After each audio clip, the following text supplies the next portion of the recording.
start a minute early this time. Welcome to the last day, day 5 of senior speeches this year. Before we hear from Colin and Olivia and Liam, just a couple of comments. We're always focused on everybody on the front row here, but sometimes I like to look back here at you guys. It's one of the joys of being involved in the school and headmaster, athletic director, or whatever, being at games or being at these plays and events and just watching your parents' faces and your grandparents and just how proud they are. There might be a couple of them crying today, and so that's always a blessing to see just the pride in your parents' eyes. So I commend to you. Go to whatever you're doing next, get married and have kids. It's a great thing. Your life's not complete without it. Children are a blessing. So, and then as I look up here, you know, what's been happening here is a beautiful picture of what happens here at Eastwood. It's called a classic conversation. What you're hearing are students telling you something engaging, and then their instructor coming up and having a conversation with you about that conversation. And that's a little microcosm of what happens here at Eastwood. So I personally want to say how much I appreciate Mr. Miller as a friend and as a colleague, and just seeing his work in the school in this classic conversation with these kids, and just thanking him for, there's not a time that I can sneak into his office, his classroom, and have a little classic conversation, just the stuff you're seeing happen here. There's nothing that I can bring up that I don't feel like he can carry the water on, and crazy examples. And so, anyways, on behalf of the school and the seniors and the families here, thank you, Mr. Miller, for your work and the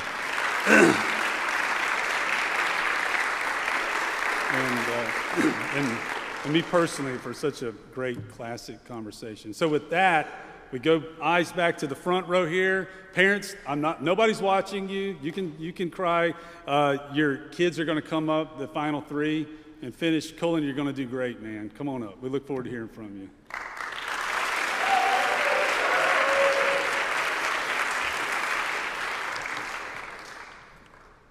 Hello, and welcome to the final day of senior speeches.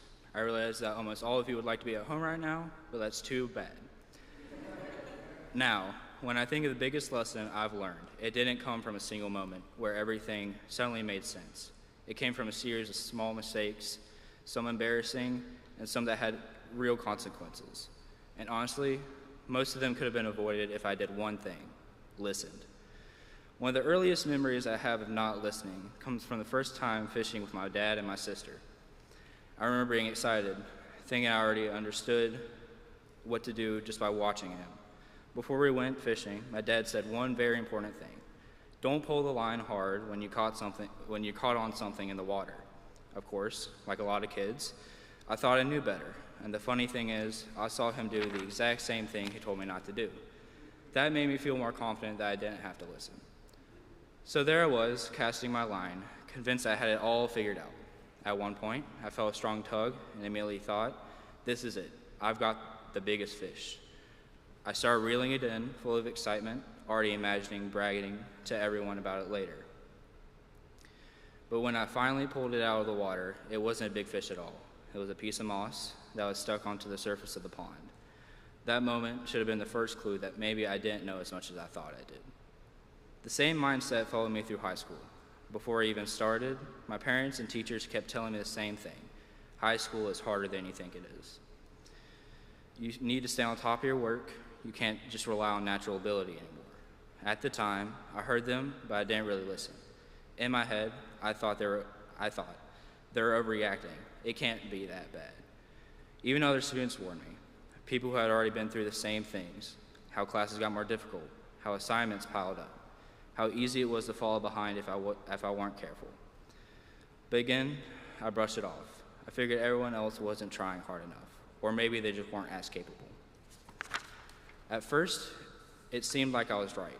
I was doing okay, putting not much effort into things. I could get by, finish assignments quickly, and still have plenty of time to relax. That only made me more confident that all those warnings were exaggerated. I started to think, maybe my parents and teachers were wrong. Maybe I was just special, but that confidence didn't last. Slowly, things started to change. The work got harder, the expectations got higher, and the habit that I built, like not studying, not asking for help, and not taking things seriously started catching up with me. Assignments that once felt easy became confusing. Tests that I thought I could pass without studying suddenly didn't go so well. Then the grades started to come in. At first, it was just one bad grade. I told myself it wasn't a big deal. Everybody messes up sometimes, right? But then it happened again and again. Before I knew it, it wasn't just one bad grade, it was a pattern. And that's when reality started to hit. I realized I wasn't in control like I thought I was. All those warnings I ignored, they were exactly right. And just when I thought things couldn't get more chaotic, I managed to make one of the worst mistakes, most ridiculous mistakes of all. Something that perfectly summed up how not to pay attention can go wrong. But now back to fishing. At one point, when I was yanking on the line thinking I had finally caught the fish, of course not being careful, I accidentally pulled a little too hard on the line. When it came flying out of the water, it hooked my sister in her leg. Yeah, that actually happened. It was funny at the time because I was little, but it definitely wasn't something I meant to do. While my sister was crying and my dad telling me to stop pulling, I just kept pulling. But looking back, it was the perfect example of what happens when you don't listen and don't think things through. Someone gets hooked, sometimes literally, sometimes in other ways. In school, the consequences weren't always physical, but they were still serious. Those bad grades eventually led to something I never expected for myself, summer school. That was a turning point. Sitting there, having to redo what I should have done right the first time. I finally started to understand what everyone had been trying to tell me all along. It wasn't that high school was impossible. It was that it required effort, real effort and attention. The kind you can't fake or avoid. I started to think back on everything, my parents' advice, my teachers' warnings, even other students' experiences. None of them were trying to make things sound harder than they were. They were trying to prepare me, and I hadn't listened. That realization was frustrating, but it was also important, because for the first time, I understood that ignoring advice doesn't make you independent. It just makes you dumb. From that point on, I started to change how I approached things. I began paying attention in class a little bit more. I started actually studying instead of just hoping I'd remember things. I asked for help when I didn't understand something instead of pretending I did. And most importantly, I started listening to my teachers, my parents, and even my peers. It didn't fix everything overnight. I still made mistakes. I still had moments where I fell back into old habits, but the difference was I was learning from those mistakes instead of repeating them over and over again. And yeah, I also learned to be more careful when fishing. I definitely wasn't trying to catch my sister anymore. But beyond the humor, there's a real lesson in all this. Mistakes are gonna happen. That's just part of growing up. No one gets everything right the first time, but there's a difference between making a mistake and learning from it. Now it's time for the thank yous. To my class, y'all are some of the most interesting, fun, and weird people I've met. Every day someone's trying to do something, like hit on Liam, making jokes about popular dictators in the 1930s and 40s, or making fun of someone's dream about a cow puppet. But I wouldn't want to be in any other class. To the teachers, thank you for being engaging with your class and making them interesting. Also, I apologize for all the trouble that I've caused you to each and every one of your classes. To my family, to my parents, to Mom, thank you for being a caring and loving mother. I wouldn't be up here if it wasn't for you, and I'm sorry about not listening to you all the time. To my dad, thank you for teaching me what it means to be a man, and thank you for bringing me to those fishing trips and teaching me. I'm proud to be called both of y'all's son. To my sister, I know you're not here, but I know you're watching on a live stream. Sorry about the leg. I really did not mean to do that. Even though we got into many fights, which honestly I mostly won mentally, not physically, I still love you, and I can't wait for you to come home for the summer. To the Stooges, we made it, surprisingly. I don't remember exactly how we became friends, but I wouldn't have wanted it any other way. Hopefully over the summer and into the future, we can hang out like we always have. Looking back, I realized that listening doesn't mean you have to blindly follow everything people tell you. It just means being open to the idea that other people might know more than you do. I learned that lesson through fishing trips, bad grades, and a few embarrassing moments along the way. Listen to your parents and your teachers, because they know a lot more than you do. But even if you don't listen, even if you do listen, you still might make mistakes, like hooking your sister in the calf. But that's fine, because in the end, you will catch that trophy fish you were looking for. Thank you.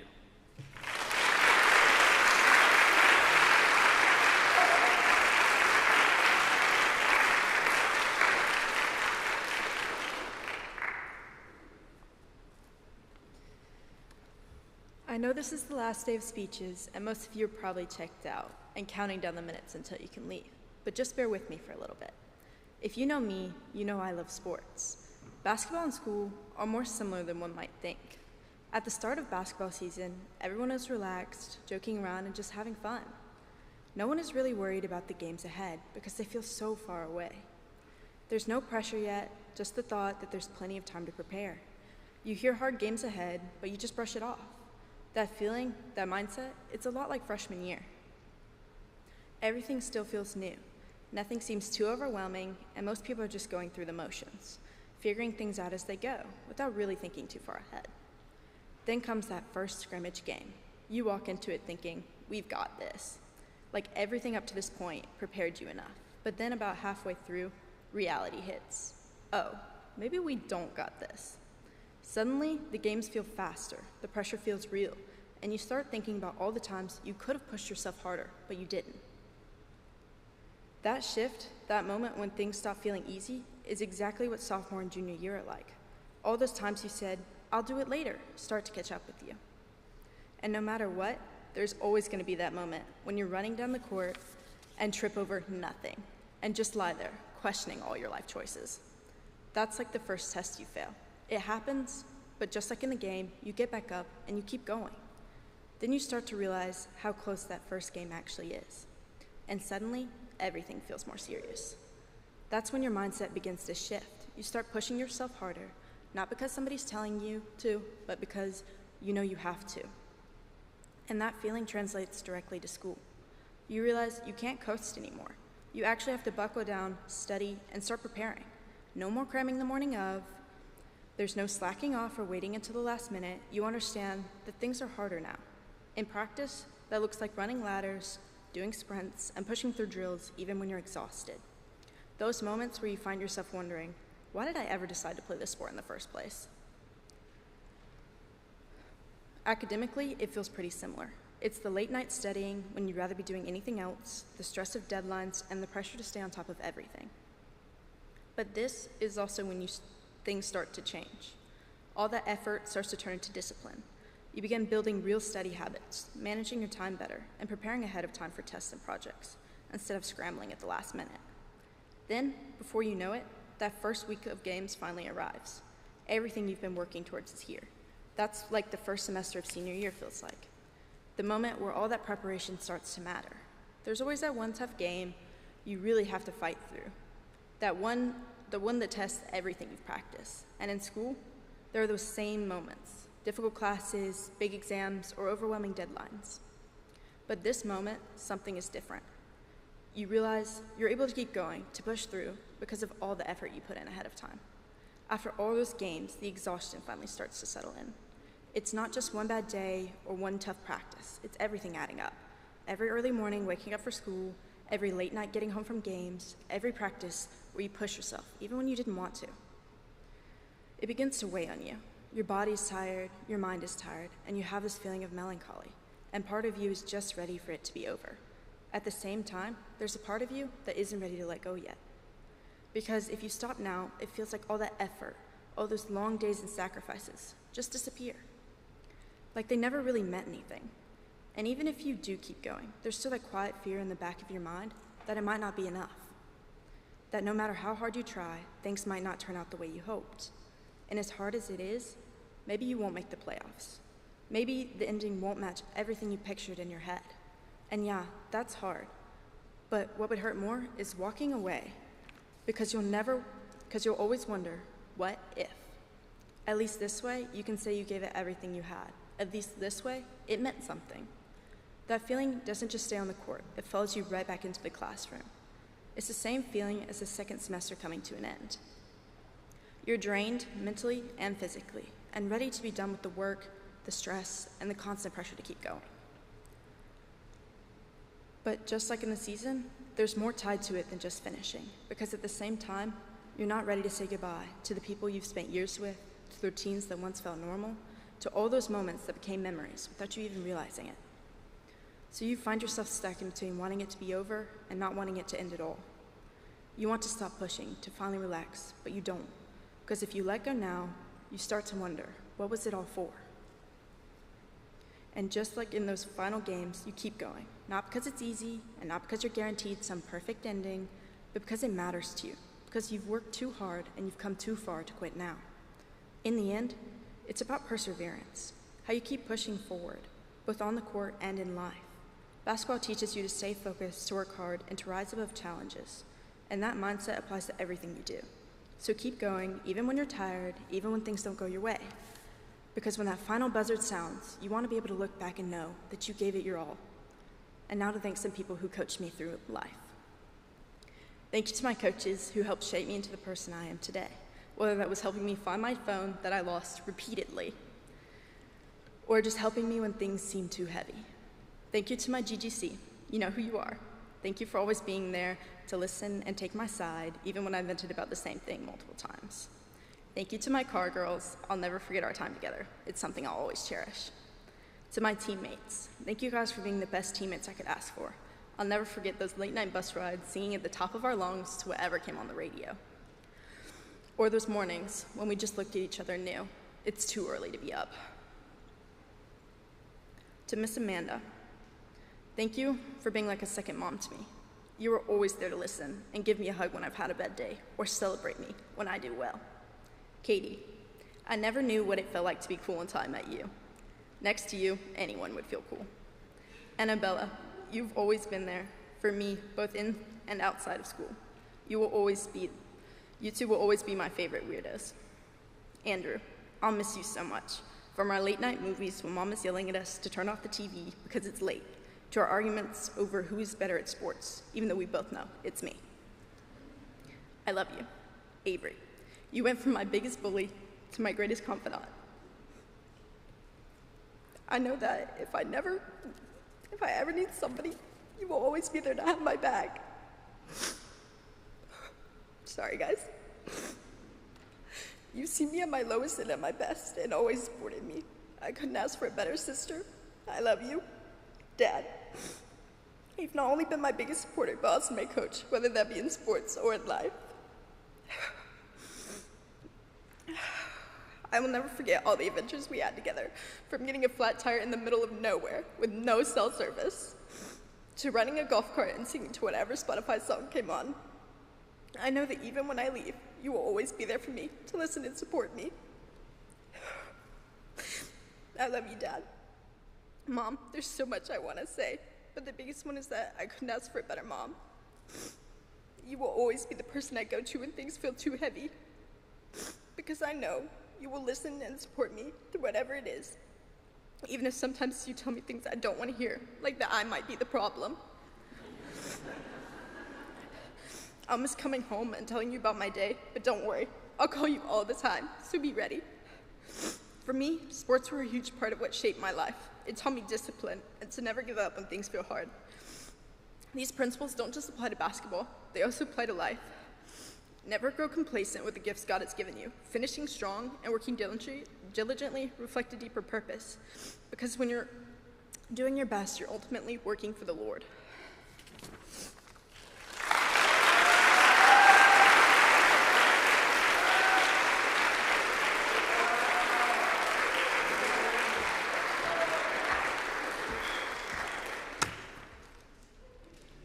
Good afternoon, Eastwood faculty, family, and friends.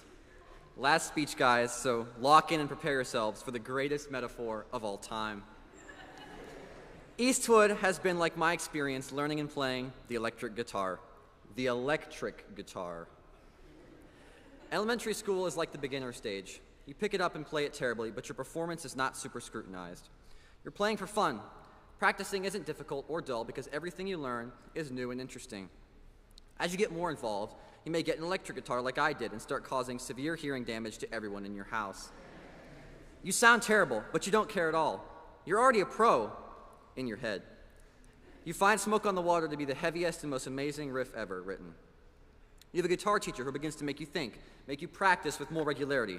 That's just when you feel like it. Guitar is not a discipline yet. It's your stairway to heaven. You want to learn all the songs you listen to, but you're not quite good enough. You try some of them, but you can play them very sloppily. You're not really thinking ahead so much as thinking in the present. Elementary school was just like this. There's no competition really yet. You're just having fun learning new things. Things are simple, and stuff makes sense. Logic school is like becoming an intermediate guitarist. Now you're starting to gain the ability to play the songs you've listened to for years. You start listening to music differently, and guitar solos begin to creep into your mind. You dream of being like Eddie Van Halen, ripping solos and melting people's faces off. But you can't play nearly that fast. But now you want to try. You want to get good. You start to practice with discipline. You start practicing scales, learning solos, and trying to get better. You try really hard to learn your first solo. It may be the Nothing Else Matters solo, but a solo nonetheless. You need a new guitar to match your talent and awesomeness. You want something that fits you, but fits more with your taste. Your dreams of playing in a band and playing cool riffs and leads are now becoming a reality. This is where you begin to think ahead. What can I play next? What should I do? Can I play in a band? These questions can only be answered by how much and how far you're willing to take the guitar. Logic school is where you start to see your life ahead of you. You start dreaming. The difficulty increases. School is not just a fun little game, it's a discipline. As you get better and better, you begin to lose traction. You think, oh, I'm good enough, I can chill for now. You start to relax. Practicing becomes kind of like, whatever. And you get into this habit. You're not a bad player, but you're not improving. Now you pick up the guitar whenever you feel like it. It's fun for a little while, but it's not the great, fulfilling journey it has been for the past year or two. This was like 8th grade. I was in Mr. Chio's history class, just doing what had to be done. I wasn't trying to do anything special. This caused me to almost fail. That woke me up. I can't just pick up the guitar or school whenever I want. I need a goal. I need things to focus on and something to strive for. So I plugged back into the grind once again. This time, I wanted to be able to play something different and difficult. This time, I needed a goal. This time, I wasn't going to slack off. It's time to shred. Once you lock in again, you become addicted. Now you have songs you want to learn, solos to master, and technique to fix.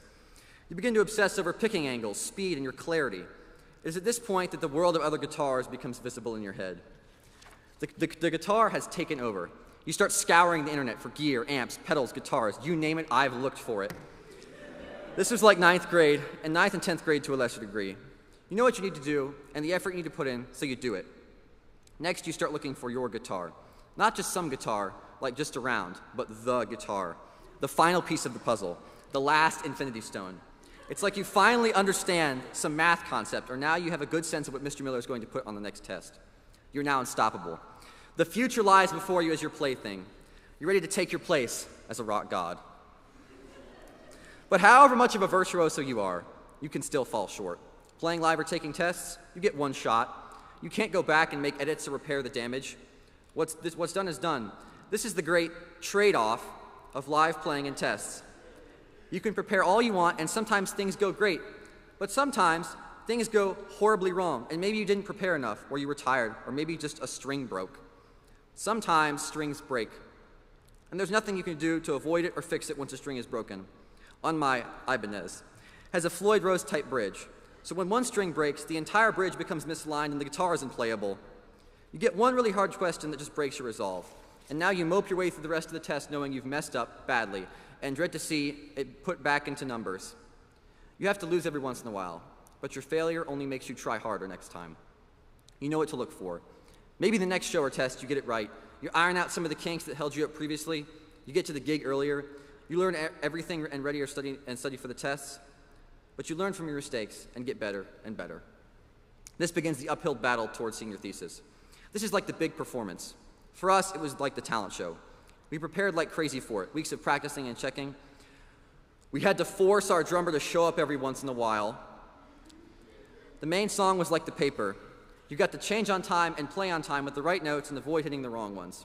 If you make a mistake, there are two guitars, so it's covered by the other. You've got to make the corrections, prepare the sources, and argue your point well. The oral defense was like the guitar solo. You can't go back and edit it. You can't correct mistakes. The song won't restart if you fail. Whatever you play is what they're going to hear. At the start, you're terrified, and your fingers are shaking, but you got to get over your fear and let loose. Once you get going, though, it's not so bad. You've got to think ahead and also make sure you're not making a dumb face like Colin Daniel Jacobson.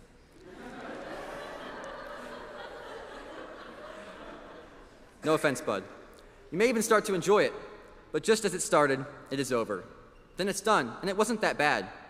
If you've practiced the songs and prepared enough, you'll be just fine. And it takes many fans to make a band famous, so I would like to thank all the people in my life who have allowed me to rock.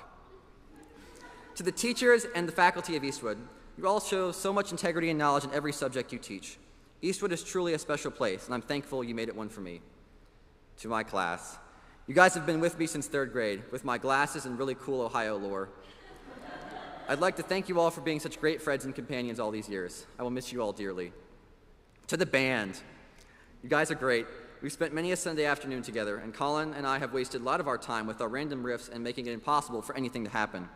I'll miss you guys a lot. To the gang, Nene and Bella, y'all will be remembered. To my RPC youth group, y'all are amazing, and I'm sad to go. To the Stooges. How this name is stuck for like 5 years is crazy. Mr. Teal has the best nicknames. It's been really fun, and I'm excited to see where y'all go. To Matt. My boy, we spent plenty of time discussing guitars and telling Knox how he is very wrong. I can't wait to spend 4 years at Auburn with you. To Isaiah. Holy mackerel, you are my best friend. We've probably put 1,000+ hours into War Thunder and have destroyed many a tank. You also are teaching me my lefts and rights, and I'm very grateful. You keep me from going too crazy, and I can't wait to spend 4 years at Auburn together. To my siblings, to Ruthie. You know, I have to say I'm surprised you can deal with us. Me and the boys are pretty annoying sometimes, but I'm glad that we have our truces from time to time. To Elias, you're the silent troublemaker and the leprechaun of our house. It's been great to be your older brother, and I can't wait to see where you go in life. To Sam. You are the most stubborn and ridiculous child I know. Unfortunately, we're very similar people. I will glad to have a break from your shenanigans, but I cannot wait to see how many corgis you get. And yes, you will get married. Mark my words.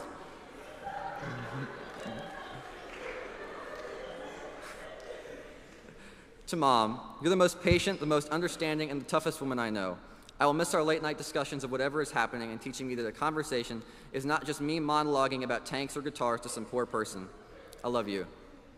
To Dad, you're the wisest person I know, a true human Google. You've taught me so much about the world and life. You instilled in me the love of guitar, metal, and tanks. You also proved somehow that Conan the Barbarian is still a thing. You've taught me so much how to be a good, God-fearing man, and I will strive to emulate you every day, except for your hair. I love you. I would like to conclude this by giving my final words of wisdom. Talent is great, but you must practice, practice, practice. And finally, remember, mistakes happen, and there ain't nothing you can do. So when the drummer starts his count-in, be ready. And if you can do all that, then now you and I can truly rock. Thank you for listening to the 2026 Senior Speeches.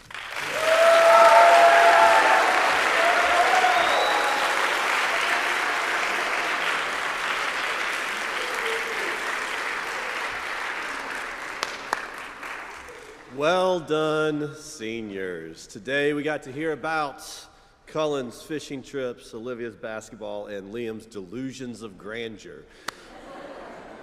Students, as you've watched them do this, know that this time comes for you as well. One of the great things about doing this job at this school is I got to see them when they're 7th graders having competitions to see who could run into a wall the fastest. And now, here they are, standing up and talking like actual real human beings. And so, younger students, someday you too could be real human beings. So listen to the lessons you've heard. Look forward to this opportunity. It's a great chance to be able to share what you've learned and the very many things you failed to learn with the people around you. So I'm going to go ahead and close this in prayer because I think we've all had a great week and we're all ready for it to end. So if you would please bow your heads. Gracious Heavenly Father, your goodness is boundless. You let us delight in your creation. You don't just save us, Lord. You don't just show us the truth.